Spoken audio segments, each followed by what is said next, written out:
할렐루야, 반갑습니다. 오늘도 하나님이 주시는 귀한 말씀의 은혜로 우리 모든 성도님들이 승리한 하루 되시기를 축복합니다. 오늘은 누가복음 12장 말씀을 보겠습니다. 제 12장. 그동안에 무리 수만 명이 모여 서로 밟힐 만큼 되었더니 예수께서 먼저 제자들에게 말씀하여 이르시되, 바리새인들의 누룩 곧 외식을 주의하라. 감추인 것이 드러나지 않을 것이 없고 숨긴 것이 알려지지 않을 것이 없나니, 이러므로 너희가 어두운 데서 말한 모든 것이 광명한 데서 들리고 너희가 골방에서 귀에 대고 말한 것이 지붕 위에서 전파되리라. 내가 내 친구 너희에게 말하노니 몸을 죽이고 그 후에는 능히 더 못하는 자들을 두려워하지 말라. 마땅히 두려워할 자를 내가 너희에게 보이리니 곧 죽인 후에 또한 지옥에 던져넣는 권세 있는 그를 두려워하라. 내가 참으로 너희에게 이르노니 그를 두려워하라. 참새 5마리가 2아스타리온에 팔리는 것이 아니냐. 그러나 하나님 앞에는 그 하나도 잊어버리시는 바 되지 아니하는도다. 너희에게는 심지어 머리털까지도 다 세신 바 되었나니 두려워하지 말라.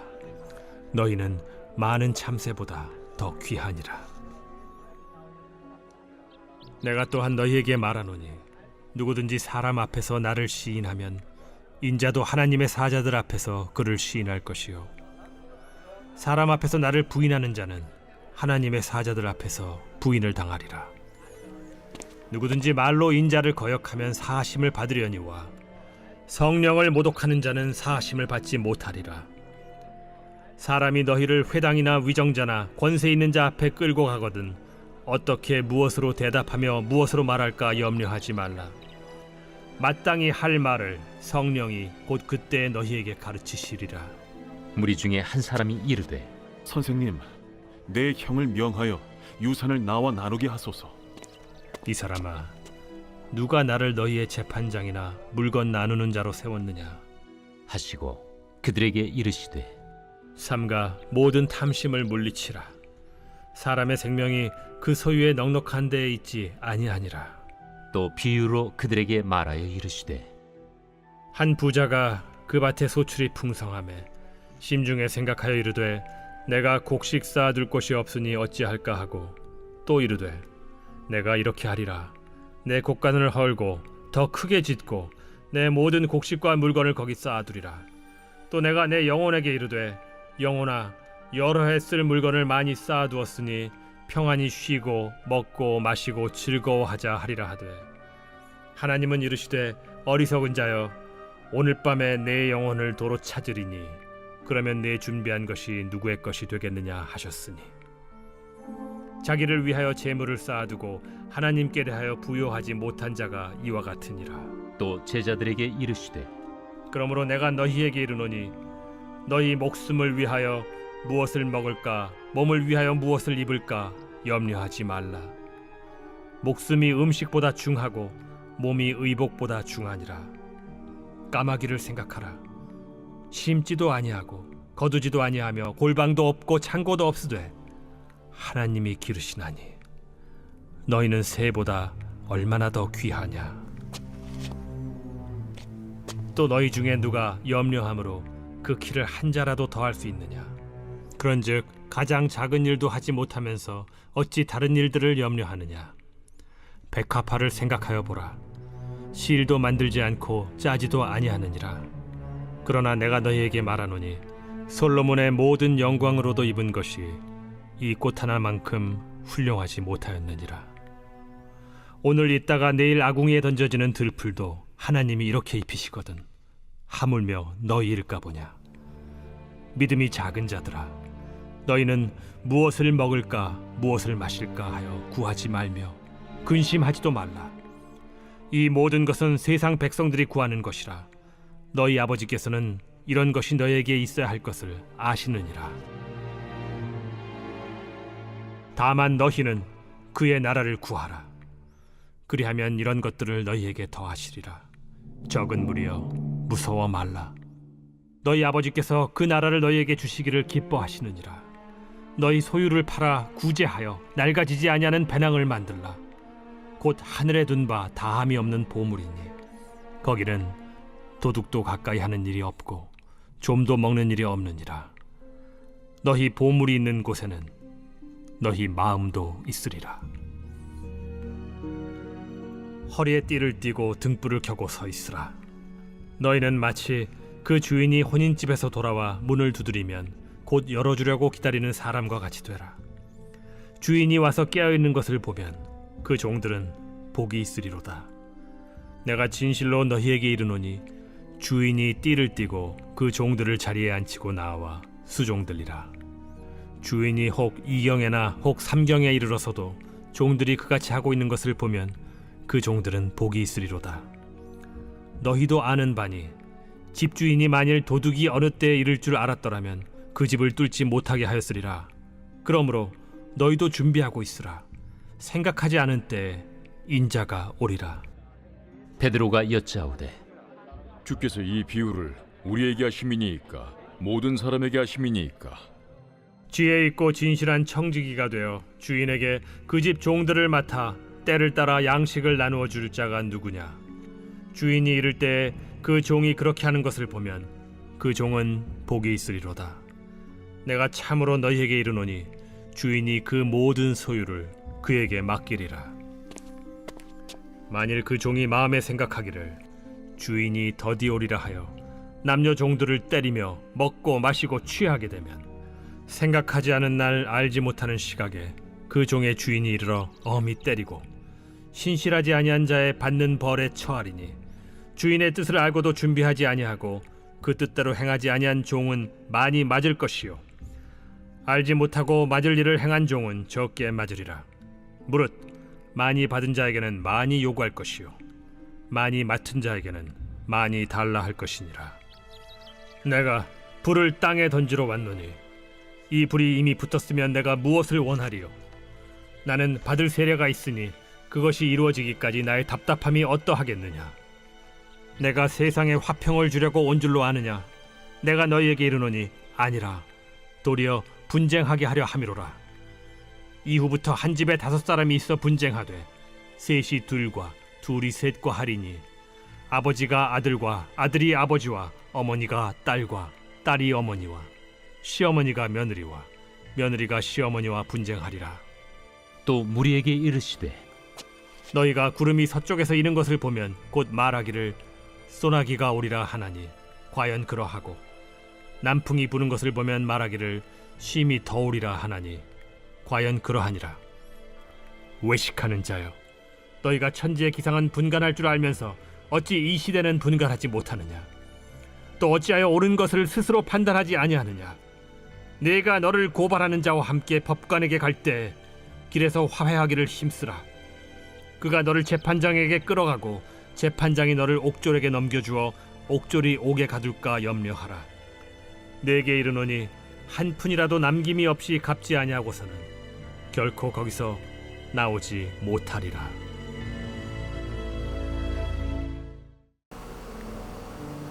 오늘 우리가 함께 보고 있는 누가복음 12장은 예수님께서 공생의 3년의 시간을 거의 마무리하시면서 이제 갈릴리에서 예루살렘으로 올라가시는 길에 가르치신 말씀입니다. 우리도 가족들과 함께 먼 길을 가다 보면 차 안에서 얼마나 많은 이야기를 나눕니까? 그런 것처럼 이제 갈릴리에서 예루살렘까지 먼 길을 제자들과 함께 이동하시면서 그 중에 많은 사람들을 만나고 또 많은 일을 겪으면서 그렇게 순간순간 제자들에게 가르치신 말씀이다라고 볼 수가 있어요. 우선 12장 1절부터 12절까지 보시면 예수님께서 바리새인들이 외식을 죄하라 이렇게 가르치시고 있습니다. 이 내용을 묵상해 보면 예수님이 제자들에게 3가지를 강조하고 계시다라는 사실을 알 수 있어요. 첫 번째는 사람이 보든 안 보든 항상 진실하게 행동하라는 것입니다. 3절을 보시면요, 이러므로 너희가 어두운 데서 말한 모든 것이 광명한 데서 들리고 너희가 골방에서 귀에 대고 말한 것이 지붕 위에서 전파되리라. 결국은 다 드러나게 되어 있다라는 것입니다. 사람이 사람 눈치 보고 행동하면요, 결국 그 사람이 외식하는 자가 됩니다. 그래서 우리는 항상 코람데오, 즉 하나님 앞에서의 삶을 살아야 합니다. 그리고 두 번째로는요, 너희가 진정으로 두려워할 자가 사람이 아니라 하나님이다라는 것입니다. 5절을 보시면 마땅히 두려워할 자를 내가 너희에게 보이리니 곧 죽인 후에 또한 지옥에 던져 넣는 권세 있는 그를 두려워하라. 즉 육체를 주관하는 사람이 아니라 우리의 영혼과 영생을 주장하시는 심판하시는 그 하나님 한 분만을 두려워하라. 이렇게 말씀하시죠. 또 세 번째는 세상에서 하나님을 믿는 믿음을 드러내라는 것입니다. 8절과 9절을 보시면 누구든지 사람 앞에서 나를 시인하면 인자도 하나님이 사자들 앞에서 그를 시인할 것이요 사람 앞에서 나를 부인하는 자는 하나님의 사자들 앞에서 부인을 당하리라. 이렇게 말씀하세요. 우리는 교회 안에서뿐 아니라 세상 속에서 우리 가정과 일터에서 항상 하나님을 드러내는 삶을 살아야 합니다. 성경은요, 우리가 그리스도의 대사라고 말하고 있지요. 우리는 삶의 현장이라는 믿음의 무대에서 항상 나는 하나님 나라로부터 파송받은 그리스도의 대사라는 이런 정체성과 자부심을 가지고 믿음에 합당한 삶을 살아야 할 것입니다. 그리고 우리 13절부터 34절에서는 우리가 재물에 대해서 어떤 태도를 가지고 살아야 하는가에 대해서 말씀하시는데, 이 말씀은 어떤 한 사람이 예수님께 찾아와서는 자신의 형과 유산을 좀 나누는 문제를 해결해 달라고 요청하는 데서 시작됩니다. 13절 보시면 한 사람이 예수님께 찾아와서 내 형을 명하여 유산을 나와 나누게 하소서 이렇게 요청하고 있죠. 아마도 그 부모가 많은 유산을 남긴 것 같습니다. 신명기 21장을 보시면 이스라엘에서는요, 장자가 다른 모든 형제들보다 2배의 몫을 유산으로 받도록 규정이 되어 있습니다. 그런데 형이 아예 전부를 가지려고 한 것인지 아니면 동생이 자기도 형만큼 좀 받겠다고 하는 것인지 우리가 정확히 알 수는 없지만 어쨌든 형은 될 수 있는 대로 적게 나누려 했을 것이고 동생은 될 수 있는 대로 많이 받으려고 했을 겁니다. 그런데요, 이 중심에 뭐가 있냐면 바로 재물에 대한 탐심이 있는 것입니다. 그래서 예수님은 그들의 마음을 정확하게 꿰뚫어 보시면서 15절에서 삼가 모든 탐심을 물리치라 이렇게 가르치시는 것입니다. 그리고 한 부자 비유를 들어서 말씀하시는데, 이 부자가 곡식이 많으니까 창고도 늘리고 몇 해 동안 먹을 곡식을 가득 쌓아놓고, 그러니까 이제 아무 걱정 없다면서 내 영혼아 먹고 마시고 즐거워하자 이렇게 말하지 않습니까? 그때 예수님께서 어리석은 자요, 오늘 밤에 네 영혼을 도로 찾으리니 그러면 네 준비한 것이 누구의 것이 되겠느냐 이렇게 말씀하시는 것입니다. 실제로 저도 목회를 하다 보면 참 많은 분들을 보게 되는데요, 어떤 분들은 평생을 그렇게 고생하다가 이제 조금 물질적으로 여유가 있다 싶으니까 갑자기 병이 나거나 사고를 당해서 그 물질 제대로 쓰지도 못하고 명을 달리하시는 그런 분들을 저는 많이 보았습니다.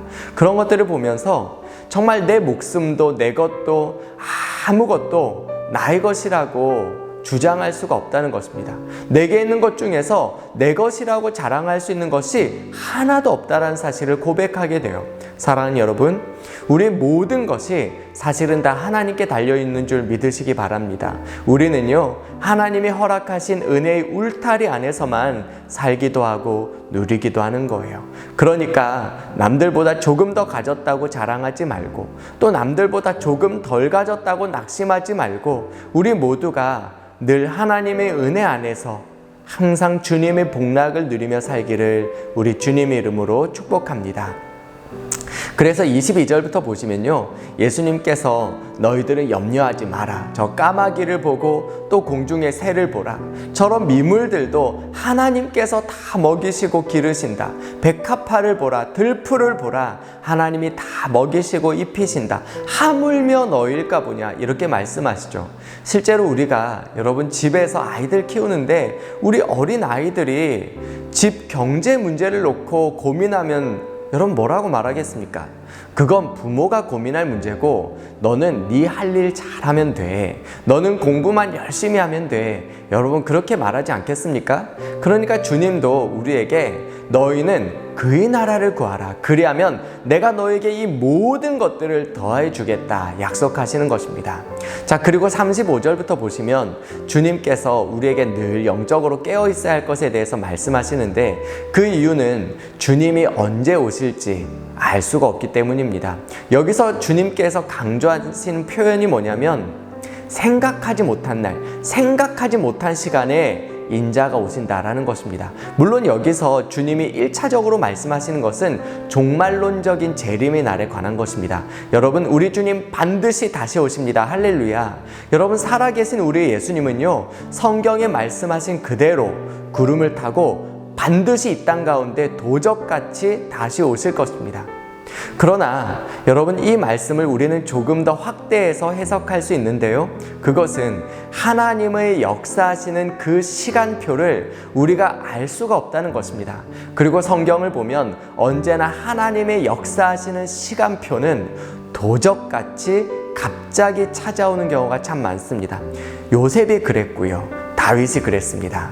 여러분, 요셉이 평소처럼 감옥에서 일상을 살아가는데 갑자기 바로 앞에 서게 되고요, 도적같이 하루아침에 애굽의 총리가 되지 않습니까? 다윗도 마찬가지입니다. 평소처럼 들판에서 노래하며 양을 치고 있는데 갑자기 사무엘을 통해서 기름 부음을 받고 이스라엘의 왕으로 인치심을 받게 됩니다. 우리에게도 마찬가지예요.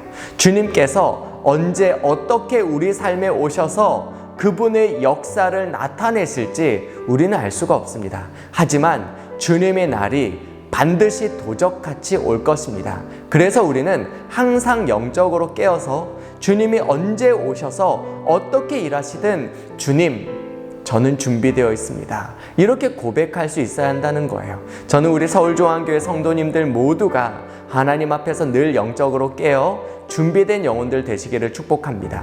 우리가 깨어있기만 하다면 하나님은 반드시 그분의 때에 도적같이 오셔서 우리를 통해 당신의 거룩한 역사를 이루어 가실 것입니다. 그리고 마지막으로 49절부터 59절까지는요, 우리가 시대의 표적을 분별해야 한다라고 말씀하시죠. 49절부터 53절에서는 예수님께서 내가 세상에 불을 던지러 왔다라고 말씀하시는데, 이것은 하나님의 은혜를 누리기 위해서 먼저 우리에게 해결되어져야 할 문제들이 있다라는 사실을 말씀하십니다. 가령 예를 들면 컵에 맑은 물을 채우기 위해서는 먼저 그 속에 있던 더러운 물을 버려야 합니다. 아무리 맑은 물을 쏟아 부어도 그 속에 있던 더러운 물을 비워내지 않으면 그 새 물은 밖으로 새어버리게 됩니다. 마찬가지로 우리가 주님의 은혜를 경험하기 위해서는 아프더라도 힘들더라도 우리 속에 먼저 해결해야 할 문제들이 있다는 것입니다. 그런데 그렇게 우리가 우리 죄를 고백하며 돌이키는 순간 여러분, 우리 삶에 여러 가지 좀 불편한 문제들이 생기게 됩니다. 그런데 여러분, 이것이 불편하기는 해도 반드시 필요한 과정일 수가 있습니다. 의학적으로 명현현상이라는 것이 있습니다. 어떤 약재가 우리 속에 들어왔을 때 우리 속에서 몸속의 독소나 노폐물이 빠져나가는 과정에서 일시적으로 증상이 좀 악화되는 것처럼 보이는 현상을 말하는데요, 이런 명현현상이 명확하게 나타나면 나타날수록 사실은 치료 효과가 더 좋다라고 말합니다. 그런 것처럼 하나님의 은혜가 우리 속에 흘러 들어올 때 우리 삶 속에서 이런 영적인 명현현상이 나타날 수 있지만, 그러나 그것이 일어나야 사실은 우리 속에 진짜 새 사람의 역사가 나타나기 시작합니다. 그러므로 이러한 영적 명현현상을 우리가 두려워하지 말고 우리는 날마다 하나님의 말씀을 순종하고 또 그 은혜에 적극적으로 반응하는 삶을 살아갈 수 있어야 할 것입니다. 그리고 54절부터 보시면 시대를 분간하고 또 서로 화해하기 힘쓰라라고 말씀하십니다. 우리가 늘 영적 분별력을 가지고 일상을 살아가야 한다는 것이죠. 우리가 영적 분별력을 가지기 위해서는 항상 말씀과 기도의 삶을 놓치지 말아야 합니다. 저도 목사로 살아가면서 좀 부끄럽지만 설교나 혹은 가르치는 것은 시간이 지나면 지날수록 조금씩 더 쉬워지는 것 같아요. 그러나 영적으로 내가 늘 하나님 앞에 깨어있는 삶은요, 절대로 쉬워지지가 않습니다. 이것은 내가 날마다 의지를 가지고 자기를 부인하며 하나님 말씀 앞에 엎드리는 것 외에는 다른 방법이 없습니다. 여러분, 목사가 목사인데 영적으로 깨어있지 못한 목사가 있다면 그것이 얼마나 위험한 일이겠습니까? 마찬가지로 교회는 교회인데 교회가 영적으로 깨어있지 못하고요, 성도는 성도인데 영적으로 깨어있지 못한 성도가 있다면 여러분, 그 시대 가운데 하나님의 은혜가 어떻게 흘러갈 수가 있겠습니까? 그래서 우리 서울중앙교회가 항상 영적으로 깨어 있어야 합니다. 그리고 영적으로 깨어있는 성도들에게 나타나는 굉장히 중요한 아름다운 열매가 있는데요. 그것이 바로 화평함입니다. 교회가 영적으로 깨어있으면 교회가 서로 사랑하고요. 영적으로 한 몸을 아름답게 이루어가기 시작합니다. 반면에 교회가 영적으로 잠들어 버리는 순간 교회 속에 여러 가지 관계의 문제들까지 나타나기 시작해요. 그러므로 교회는 어떤 친교 프로그램을 통해서 하나가 되는 것이 아니라 교회는 영적으로 깨어나는 순간 온전히 하나님 안에서 성령 안에서 한 몸을 이루어가기 시작합니다. 우리가 영적으로 깨어 있을 때 우리 삶에 아름다운 화평의 열매가 나타나기 시작하는 겁니다. 오늘도 우리 모두가 영적으로 깨어 있어서 화평함의 열매를 맺고 온전히 하나가 되는 역사를 우리 교회와 우리 가정 안에서 맛볼 수 있기를 우리 주님의 이름으로 축복합니다.